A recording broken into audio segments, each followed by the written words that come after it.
DNA in the human body is made up of two strands of molecules. These molecules intertwine to form a double helix, an intricate, beautiful relationship that gives us shape and determines our form. Like the double helix, Christ's intertwined relationship with his people defines us as individuals and shapes our collective response to his gospel. At Eastside, we are driven to be identified as those who seek Christ in all we do, display to others the same compassion we have received, and love the city in which God has placed us. This is who we strive to be. This is the DNA of us. All right, good morning. I almost walked up here without a mic on. It's my first day. Sorry about that. Really excited that you're here this morning. We're finishing up a sermon series next week, this Helix, this DNA of us. And then after that, we'll be in a new sermon series called Christ and Culture, which I'm really excited about. But for now, we have been walking through the past several weeks kind of what the DNA of us, not just us as a church, but us as believers. Like, what is it that God does to us whenever we receive Christ and molds us in the image of his Son? And as we progress in that every single day, what are some attributes in which we should strive towards that makes us Christ followers? And so the first week we looked at everything we do here in this church, and we believe as believers is we seek Jesus in it. Everything that we do in this place as believers, we believe that as a leadership team and as a church, that everything has to be a part of what Christ is doing, that nothing should be separate from Christ. We give because we've met Jesus. We have evangelism outreach because we've met Jesus. We love our city because we've met Jesus. Everything we have to do has the centrality of the gospel attached to it, because without the gospel, none of this matters. And then the week after that, Scott did an amazing job and talked about how we are to love our city. You know, whenever we were kind of debating about the values, that was one that was really interesting to us when we were talking about loving the city. Like, what does that mean? And oftentimes we think of just serving the city. We think of physically going to serve the city, and that's part of it. That's definitely part of it. But the reason we do that, the reason why we serve our city, is because we've met Jesus and we want other people in our city to meet Jesus. Today, we talk about our third value and final value. It's that we display compassion. I find it really interesting that was this week happened to be display compassion, a week where we saw more vandalism on our building. God's like, oh, you're going to talk about that? Check this out. And it's funny because like I got the old man syndrome when I first heard about it. Like I got really, a curmudgeon-y type feeling about it. I was like, oh, those kids, whatever. And then I realized I'm not 90, and so it's okay.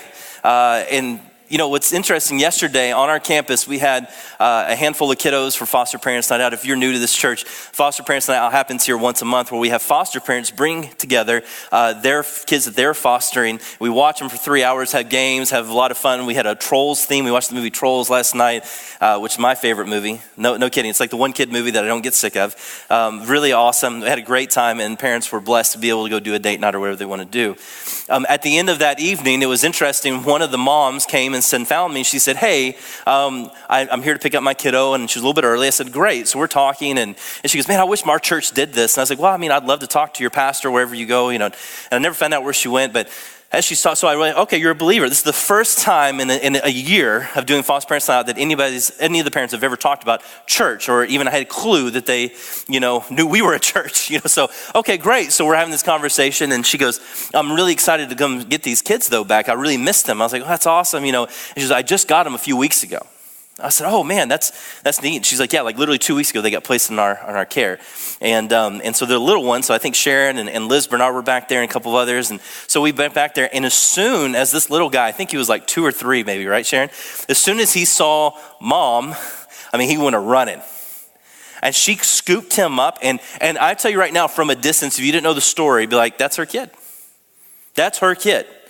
The bond was so tight between these two that it was like, I felt really bad staring, okay? But I was just sitting there going, this is amazing. Now, to me, this woman, who I don't know, I don't know her name. She's a new family, so I have no idea who she was.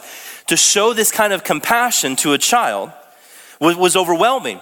And so as we think about the idea of displaying compassion, I mean, like when she fostered this child, she didn't say, to the to the DHS, well, is he good looking? Which he's a really handsome little boy.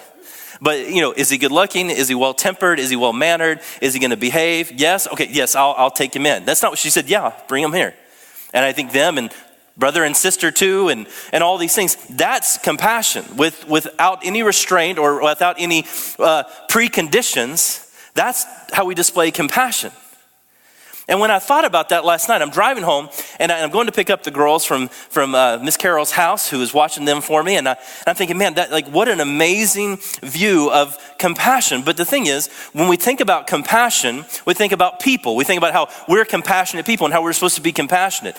The reality is, though, we can't be compassionate if we've never received compassion. And here's what I mean by that.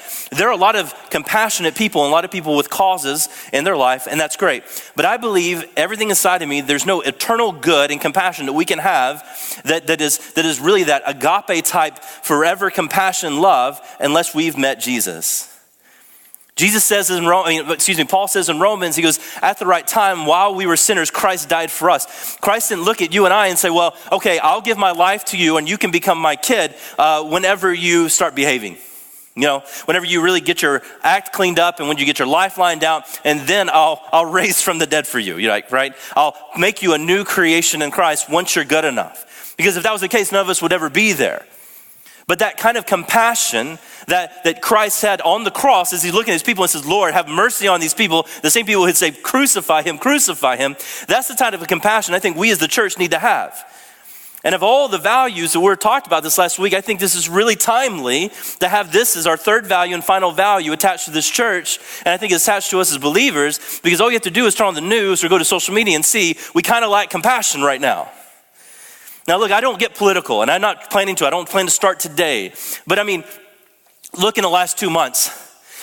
Should NFL players kneel or not? Should we take down statues or not? Immigration reform, taxes, and all. And the culture war is in the thick of it right now. We're at the height of the culture war, and the sides are embedded in, and they're lobbing these cultural bombs at each other. Christian versus Christian, non-believer versus non-believer. And we have these sides, and we're taking all these sides. And I'm not saying you shouldn't fight for what you believe in. In fact, I'm an activist. I think you should. Okay? I love that you're passionate about things, but here's the thing. We have kind of lost the sense of listening and being compassionate to people who are different than us, the people who think different than us, who act different than us.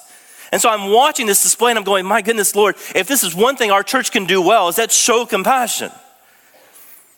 And it's easy to show compassion to people who think like you, right? It's simple. I mean, it's like your friend. Do you know why your friend is your friend?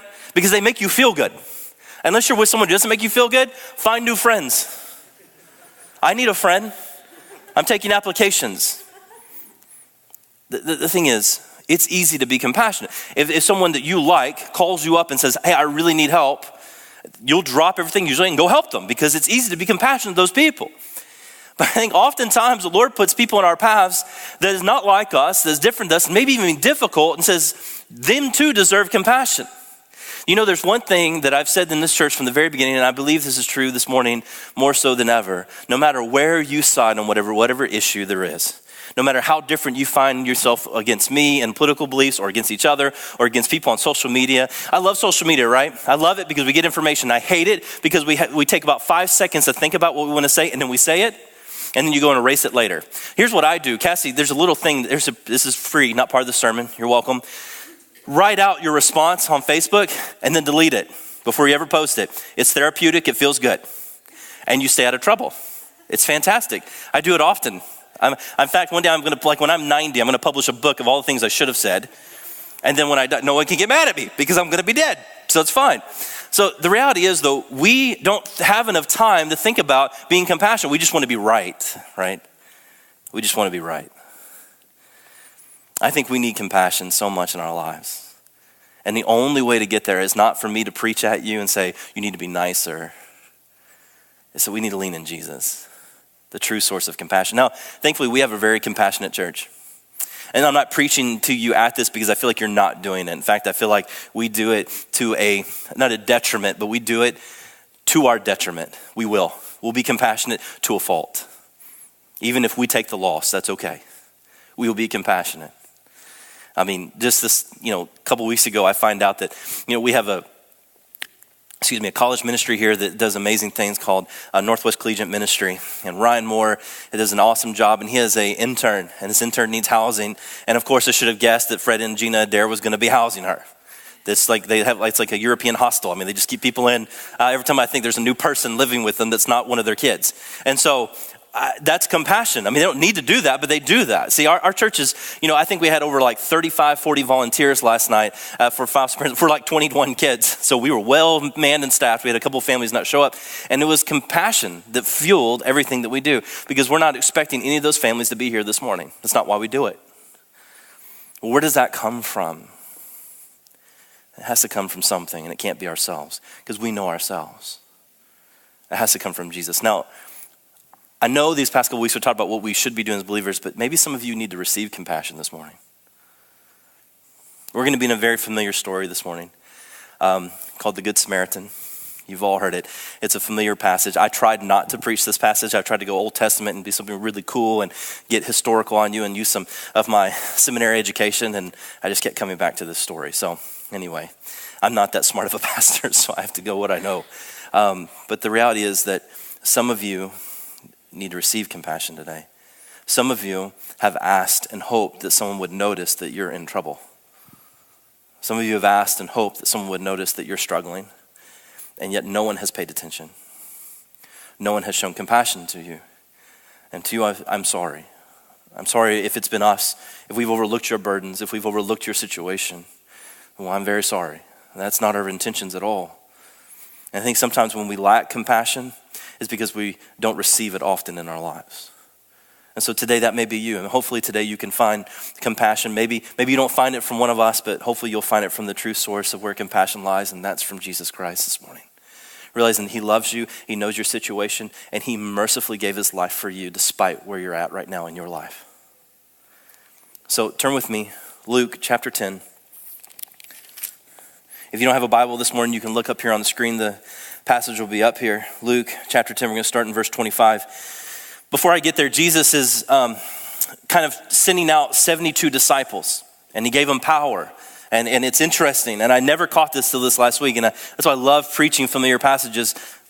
And when you go back and study, you always catch something new. And so Jesus beforehand, he sends out 72 people to go do miracles in his name, and they return. And you can see this in the previous chapter in verse 17.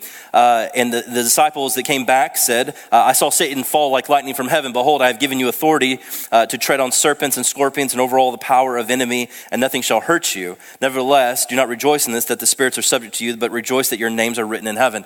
And so like these disciples, these 72 went out, and they were doing stuff that Jesus was doing. Like, can you imagine? Like, you're following Jesus, you're believing in Jesus, and you see him do all these miracles, and all of a sudden he goes, okay, go do the same, and you got to have power to do that. It's pretty amazing.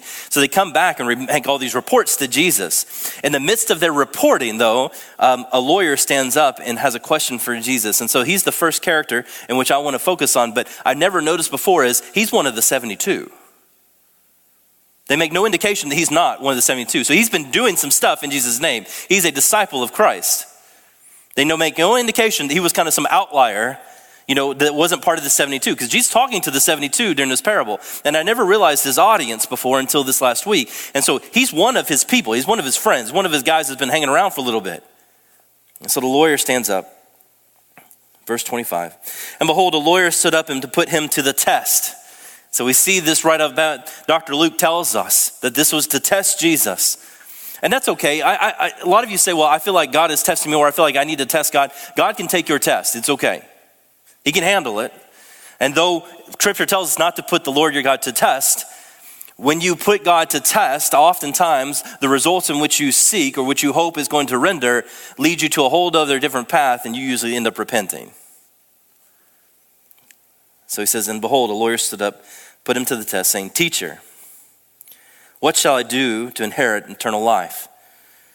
Jesus said to him, what is written in the law? How do you read it? And he answered, you shall love the Lord your God with all your heart, and with all your soul, and with all your strength, and with all your mind, and your neighbor as yourself. And Jesus said to him, you have answered correctly. Do this, and you will live. Now, a few things that we need to talk about here. The lawyer he could ask any question. Jesus, how do we have all this power to do all these things in your name? Jesus, what size shoe you wear? I mean, he could have had a lot of different questions for Jesus, but he says, how do you inherit eternal life? How do I get there? I've seen you do these things, so you're more than just a teacher. So how do you inherit eternal life? And he goes, well, what does the law say? And he quotes the Shema, which is from Deuteronomy. It says, love the Lord your God with all your heart, mind, soul, and love your neighbor as yourself. He goes, okay, go do that. You go do that, you'll be good. You'll have eternal life because you'll show the fruits of the Spirit in which a follower of mine will have. So in the story, that should have been in the story. And then the neighbor asked. But he, desiring to justify himself, said to Jesus, and who is my neighbor? Now, we always jump from this and we start heading right into the parable, right, that Jesus tells about the Good Samaritan. But notice this lawyer, just for a second. He puts Jesus to the test at first and says, okay, what is it do I need to do? Give me a list. Give me a list, Jesus. What is it I need to do? And some of you are list-oriented people. You're organized, you're administrative, and you like a plan. See, not me. I'm kind of wing it.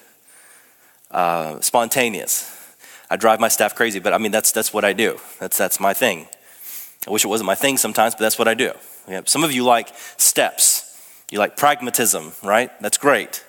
This is what the lawyer is asking. He goes, give me what I need to do in order to know how to serve eternal life until I'm good, right? What are the things I need to do, Jesus, in order that I'm in the good camp and I don't fall into the bad camp? What do I need to do? And of course, he goes, love God and love people. It's pretty much what he's asking him to do. And then the lawyer, wanting to justify himself, justify what? Well, justify his sin. See, the Jewish people were oppressed people. Oppressed by the Romans, hated by the Greeks. And so they had a lot to be upset about. They had a lot of people around them, their neighbors, in which they had want nothing to do with. And so to justify his own sin, his own prejudice, he goes, well, who is my neighbor? If we're not careful, the universal church as a whole, if we continue going down the route of playing these little cultural war games instead of the gospel game, then one day we will find ourselves going, well, who is our neighbor? And that will never be the case for this church, thankfully. Even if I wanted it to be the case, no one in the leadership would allow it. I mean, dare we ever go to the point where we're like, well, who is your neighbor? In other words, it's saying, who should we love? They need to look like this, they need to act like this, they need to talk like this, they need to vote like this. They need to be in this economic branch and standing. They need to have these qualities about them so that we will have compassion and love upon them. They can be a part of this church. As Paul says in Romans, may it never be. But that's what the Lord's asking. And I think if some of us are honest with ourselves, we've done the same at times in our lives. I know I have. Being compassionate towards people, especially people who are not like you, can be very difficult. Especially people who are very difficult to be with. When I taught political science for about 6 or 7 years in the university level, there was a professor that was at one of the campuses I was at, a little junior college campus. Like it was, not that there's anything about junior college, but I mean, it wasn't like this major university. It was a small little school. And he was, we'll call him Dr. Brown because I don't want to use his name. Let's say Dr. Brown. And he was a PhD. I'm not a PhD, okay? Just a lowly little master's degree, right? And so as we're sitting here talking and everything, we're getting to know each other. And he sat in on one of my classes doing evaluations with me for the dean of our school. And then he came up and he just lit me up. He's like, oh, you're too nice, you're too this and that. And literally one of my complaints was, you're too nice. I was like, oh, all right. And so we just never really saw eye to eye. And I finally asked him one day, I said, hey, why don't you like me? Like I've noticed, I've been working here a year and you just don't like me. Why don't you like me? And he said, I'll tell you why. Oh, so it's true you don't like me. Well, fantastic. I'm glad we've sorted this out. This is not where I thought this was going, but okay, let's hear it. And he said, the first time you ever met me, you said, hi, Mr. Brown. I'm a PhD, I'm a doctor. I went to school, da da da da da. Oh man, well, hey, I'm sorry, Dr. Brown. I really apologize. He's like, I don't sit there and call you Kyle. I said, well, it's okay if you do. But okay, yeah, I get that. He said, so are we under understanding, Mr. Rainey? I said, yeah. So I come home and I tell Cassie, I was like, you'll never believe what this guy did. He thinks he's so smart, but we make the same amount of money. You know, like all this stuff. Like it was early on in my pastorate. I was not a good pastor. I don't know if I've ever arrived there, but still, I can use my youth for my excuse. And Cassie's like, well, okay, well, you just need to, it's the Southern saying, maybe you don't have it here, but kill him with kindness. Have you heard that? I hate when people tell me that. Like, I can't stand that. You just got to be kind to him. Well, I don't want to be kind to him. This guy's pompous and he's a jerk and all these things. And so anyway, the next couple of weeks go by and I try to avoid Dr. Brown. Like, I don't want to be in his vicinity. And so one day, it was a late night and we're at a night class and I'm leaving. And I go in the parking lot and all the students had kind of cleared out. And there was this BMW. It was yellow, which... who does that? But if you have a yellow BMW, I'm sorry, I didn't mean to. But seriously, why do you do that? Anyway, so I see it, and it's in the middle of the parking lot, and I know whose car that is. This is Dr. Brown's. Like, man, what's he still doing here? Like, it's late. The guy refuses to teach class after 3 o'clock. I mean, like, what's going on? I come out there, and he's having car issues. He's having car problems. Now, if you know me more than a minute, you know I am the wrong person to ask if your car is broken down. But I go out there anyway, and I was like, hey, Dr. Brown, you okay? And he's like, he looks around, and he was in a suit and everything. He was just, from head to toe, just had oil all over him, black and all this stuff. And he's like, no, I'm not okay, and he's just really gruff. And he's like, something's wrong with my car. I've been trying to leave here for hours, and da-da-da. And I was like, well, have you called anybody? This isn't too far along. We did have cell phones. And I was like, have you called anybody? He's like, no, this was just ridiculous. Da-da-da. And I realized he didn't want any help.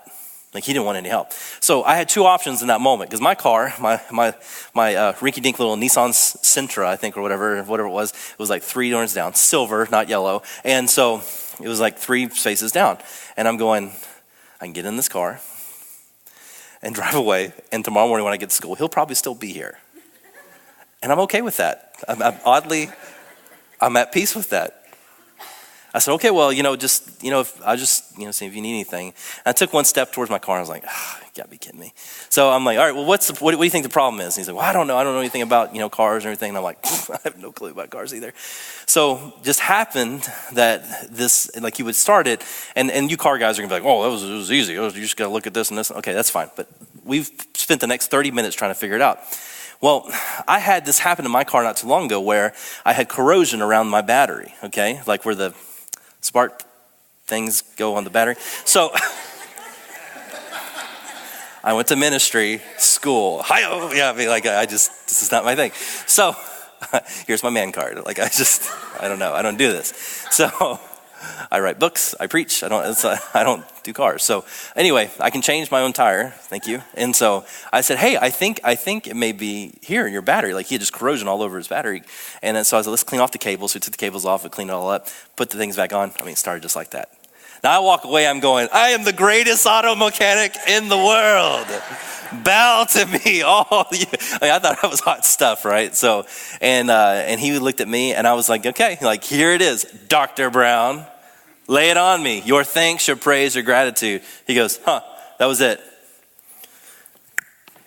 Zoomed out. It's a silly story, but Dr. Brown needed Jesus, and he's my neighbor. There are people in our lives that we didn't pick for them to be in our lives, but they're there anyway. And do you believe for 1 second that it's a mistake that they're there? Does God make those kind of mistakes? To put you in the neighborhood you're in, the house you're in, the job you're in, and the situation you're in, you find yourself in life? Do you think that was just a mistake? God has set you aside for a time such as this. He said, well, Kyle, that's really hard to be compassionate. Like, you're Dr. Brown. I've got like 10 of them in my life. How do I do that? Look to the compassion of Jesus. Look what Christ has done for you. I get asked this all the time by new pastors, like, well, how do you get your people to do evangelism? I was like, remind them what God's done for them through Jesus. Now, yeah, we can train and give you 7 steps on how to do evangelism. I can teach you how to be compassionate. We can go through and get 20 scriptures. This is how you be compassionate. Lean into the gospel. Remember, at your lowest point in your life, God had compassion on you and sent his son to die for you so that you may have new life. Who is your neighbor? Everybody. No matter color, creed, ethnicity, background, mean, angry, happy, sad, rich or poor, your neighbors are all around you. So may we not justify ourselves in who to love and be compassionate towards and who not to. For the two greatest laws are these: to love your God, love your Lord your God with all your heart, mind, strength, and soul, and your neighbor as yourself. A whole nother sermon would be, some of you don't love yourself, but that's a whole nother sermon. So it's hard to love other people when you don't love yourself. But I don't have time for that. Jesus starts his parable. Jesus replied, a man was going down from Jerusalem to Jericho, and he fell among robbers, who stripped him and beat him and departed, leaving him half dead. Now by chance a priest was going down the road, and when he saw him, he passed to the other side. So likewise a Levite, when he came on the place and saw him, passed the other side. So you have this man, we're assuming the man who's beaten up is a Jewish man, because it makes sense that he's a Jewish person, because Jesus is telling the story, number one. Number two, because it's so, at the end we find the Samaritan, who the Jews hated, helped this man, so we assume he's a Jewish man who got robbed and beat up. You have two people who are passing by, very religious. You have a priest, which we can kind of acclimate that being a rabbi, a teacher, and then a Levite. A Levite was of the house of Levi, and they were considered zealots. They were, I don't know how to explain it, fundamentalist, if you will. Very hardcore religious people, okay? So you have two people who know the scriptures, two people who know the Old Testament, who knows the law of Moses. And in Jesus' story, they're walking by this man. They see him as destitute, and they walk by because they don't want to get their hands dirty. They don't want to get in the midst of it. So my first point to you this morning is, though, and like we said, to give compassion, you have to receive compassion from Jesus. But the reality is that compassion and how we display that often comes in the forms that we're not expecting, and it often means we need to get our hands dirty. Now, it is so easy to deny people the compassion they need, deny them the mercy, deny them the help they need, the physical and spiritual compassion that they need in their lives. It's easy to drive by and go to your house. It's easy to not take that phone call. It's simple not to receive that text message and reply back. That's easy, okay? We can do that. I'm so sorry. Did you call? I must have missed your call. I think in reality, like, we have our phone with us all the time. You don't miss calls. You just push no. Look, me too. I'm here, okay? Nobody? None of you? Okay, that's fine. I don't do it either then. Mother-in-law? Missed the call. No, I'm just kidding. I actually love my mother-in-law. She's awesome. But being compassionate means getting your hands dirty, often. And maybe not physically dirty, but sometimes you got to get in the muck and mire of emotional dirtiness. And sometimes people just need to vent. Some people just need to display what's going on. They have been beat and battered and bruised by the world, and they need someone to listen. Also, my second point this morning is all the religion in the world doesn't and will never be able to foster the compassion you need for other people. You can go to Bible study every week. You can be in the Word every day. You can do all the moral things that you think should be done. But if you've not met Jesus, you will not have any compassion. And all the religion in the world cannot foster that, cannot breathe that in you. It only comes from Christ. So you have these two religious men, and they see this man in the ditch. And again, we identify sometimes, and like I've heard pastors do this, like they say, well, we can't be that Levi, that priest. We've got to go be the Samaritan, right? And that's true. That's a great application story. But I also want to take a chance and look at, what about the man in the ditch? What about the man who got robbed? He's probably like a little bit conscious, and maybe just like he's sitting there in the ditch and he's reaching out like, please help my life. I think I'm going to be done for. Please help. We never talk about him. He's just kind of like this minor character really in this whole grand scheme of the story. But what about him? Is that you? Is that you this morning? Look, I'm so sorry that you're in the ditch of life right now, and I'm so sorry that the world has beat you up and put you in this place, and I'm sorry that you feel like no one's listening, but can I tell you, there are people here that want to listen. But more than that, there is a God in heaven that cares that you're there. And it breaks me to think that there are people that come across in our paths and in this church that are in that ditch, and we just, maybe we just don't even notice. I don't think we'd purposefully ignore, because I know the heart of this church, but maybe we just don't notice. So can I just say something real quick, and this is kind of weird, but if you're the one in the ditch, keep crying out, please. Because we have some Samaritans here. I was that person, to be honest. And when I was a junior in college, I absolutely, my life was going absolutely nowhere. And I was filling my body with things that shouldn't have been filled with. And I was at the end of my rope. And God got a hold of me and he saved me. But there were several times where I took some missteps on my way to redemption and to Christ. And there were a lot of people that were in the church that I was going to attending college that said, well, he must have never really been saved anyway. He must have not been saved. He must have not really met Jesus. Back to his old ways. Well, we called that one, right? We all knew him. I mean, look, I was a rough first Christian. My first year of Christianity, I was rough. Man, I still had a language like a sailor. So I come to church and be like, that's an awesome Bible study. You have to use a lot of different explicitives in there to disclaim the Bible study. And I realized afterwards, like, you're not supposed to do that. Like, let every word that come out of your mouth be holy, right? And so I was really rough, and there were people who just gave up on me, right? Look, and I know that some of you that you may be shocked by that. Look, but I just always want to be very transparent for you as a pastor. Okay, I didn't have it all together, all right? And I don't believe any of us really do. But there were a couple of people, Stephen Jones, Curtis Miller, Frank Harbor, who picked me up, who took me and literally sometimes paid for me to get okay, to be okay.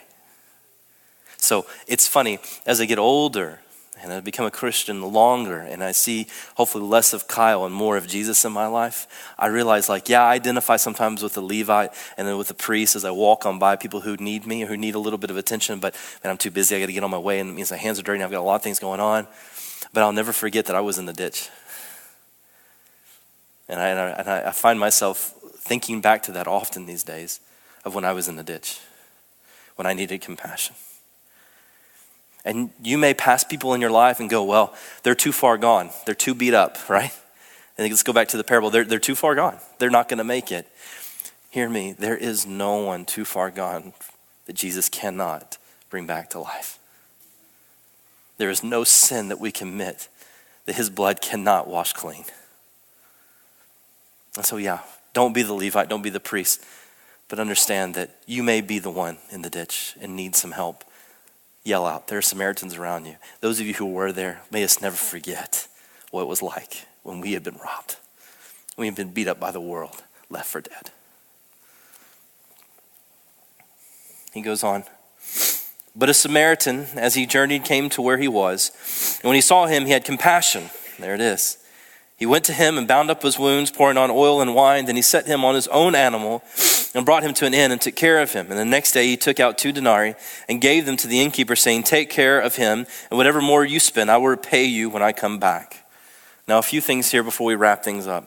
I don't have a long time to tell you about the history of Samaria, but the Samaritans were very much hated by the Jewish people. They were, we call, and I hate to use this kind of language, but a mixed breed, if you will, between Jewish people and Assyrians, okay, from back when they were under captivity. And so they intermarried with the Assyrians, and that became Samaria. And so that's a long story short, but they had some a little bit different take on the Old Testament, and there's a lot of different nuances, but they despised them worse than the Romans, right? We think of the Samaritan woman that met with Jesus at the well, and, so that's kind of the first glimpse we see of Jesus dealing with the Samaritan. So here's this. Now the thing is, knowing that the Jewish people despised them, and he had probably an all-Jewish audience listening to him, the 72, right, and particularly this lawyer who was trying to justify his prejudice, he could have used any of them. He said, and a Jewish man, a carpenter, a farmer came by and saw this Samaritan and picked him up, showed compassion. So don't be like the religious, be like the good Jewish man. He chose the Samaritan, I believe, because he didn't want any of the audience to replace the Samaritan with themselves in the story. As they're receiving the story, he didn't want them to be able to go like, oh yeah, I would have done that. That'd have been me. Yeah, I totally would have stopped. Those pastors, man, they'd never help anybody.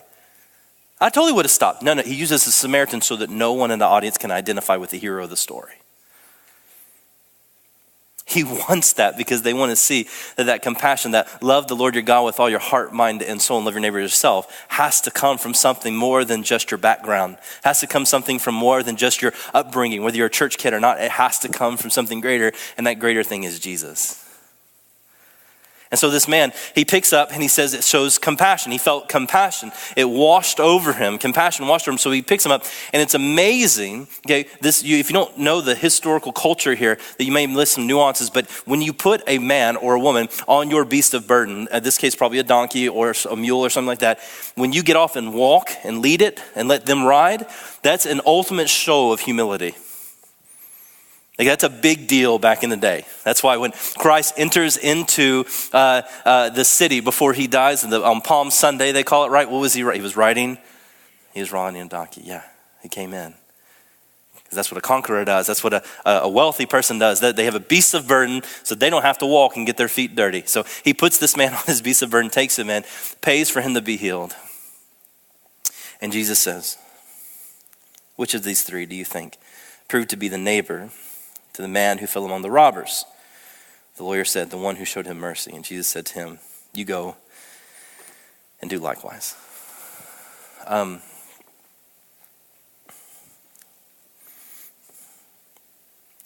not a gloom and doom pastor. I'm not. I don't think anybody could even say, listen to a year or 2 years from now worth of sermons here and say you're a gloom and doom guy. But I'm going to tell you and be really honest with you. And I prayed with the guys this morning and I said, this is going to get tricky, this part. So hear my words and don't hear what I'm not saying. Okay?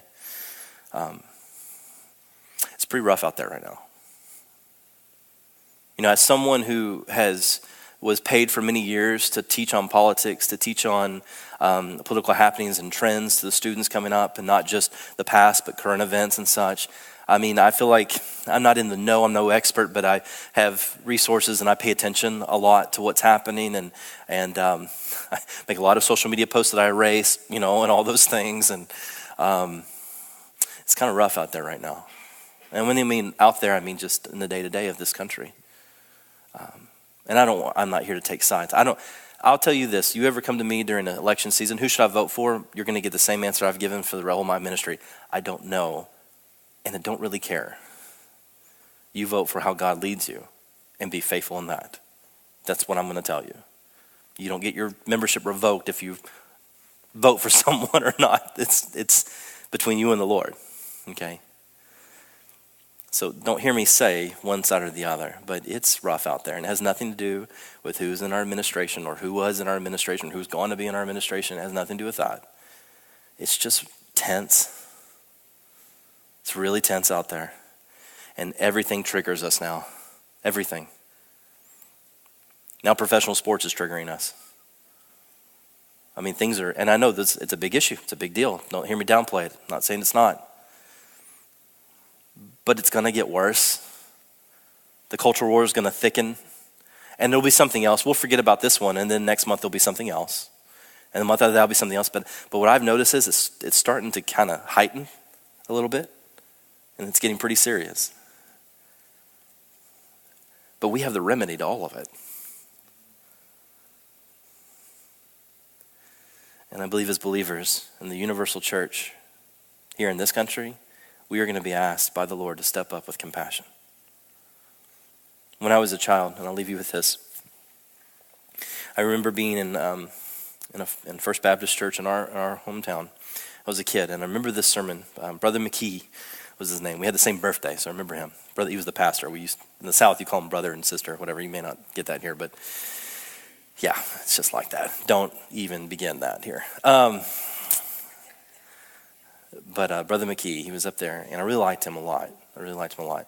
And he was on his way out, about to retire from our church. And I remember a particular sermon where he was preaching, and my mom and dad never let me go to the kid church. I had to sit in big church with them all the time. They're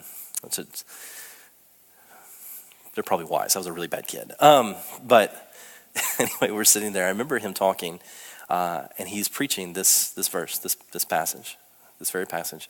And this is back in the late 80s. And I remember him saying that, and I even confirmed this last week with another guy who was at that church at the time, an older pastor that was assistant pastor. I was like, did he? Yeah, I felt like he said this line. He goes, oh, he said it all the time. He said, if we fail to be the Samaritan to those in our lives around us, then we have yet to met Jesus. And I believe that. I believe if we don't even have a slither of compassion for other people, we may have not met Christ. Because you can't foster that compassion just by your good character or your good works or your strong sensibilities of wrong and right. You've got to lean into Christ for that. That kind of compassion, you've got to have Christ. I believe it's almost impossible to have it without him. So as this world, I feel like, is getting more intense and our country's getting a little bit more embedded in this cultural war, I believe it's up to us to show compassion. Now, we can fight for what we need to fight for, and I believe that God honors that. I believe there are some issues we need to stand up for sure, as individuals and maybe even as a church one day, who knows. But this world's going to need compassion, because in my opinion, we've kind of lost a little bit of it along the way. Compassion towards those who may even be our enemies. Why can we do that? Jesus kind of tells us to. Compassion towards those who are frustrating to us because why don't they see the things we see them? Why don't we see them? Why don't they see the things how we perceive them to be? Why can't they understand? But we need to still show compassion. We need to listen. Because typically along the way, when you run across these people who don't agree with you, a lot of times if they're really vile against you and they're very, very upset with you, they're probably in a ditch. They've probably been beat down by the world. And they're angry because no one stopped by to care. So my commission to you this morning when you wake up tomorrow morning is, like this man in the story, go and do likewise. And you won't have to seek very far to find someone in your life probably that needs compassion. And when times get hard and difficulty to even be able to display that because your own life is a mess, recall that the one compassion that we received from Jesus is that he took the death in which we all deserve so that we may have life. So how are we going to use that life? Well, I hope we use it with compassion. Because through that, I believe the kingdom of God can be built. And the ancient ruins, as Isaiah 58 says, that we walk upon, the streets in which we dwell upon here, it can be rebuilt. And I believe that even as a country and as a whole people, we can be rebuilt. And it's going to start on the foundation of Jesus, not a political party, not a political stance or a platform, not a movement, but Christ. Go, and let's do likewise together. Father, we ask you this morning to come and be a part of this place as we honor you in all that we do. You have shown us deep compassion, God, through your Son, Christ. Here in a moment, Father, we'll do that by remembering that compassion by taking of the Lord's Supper.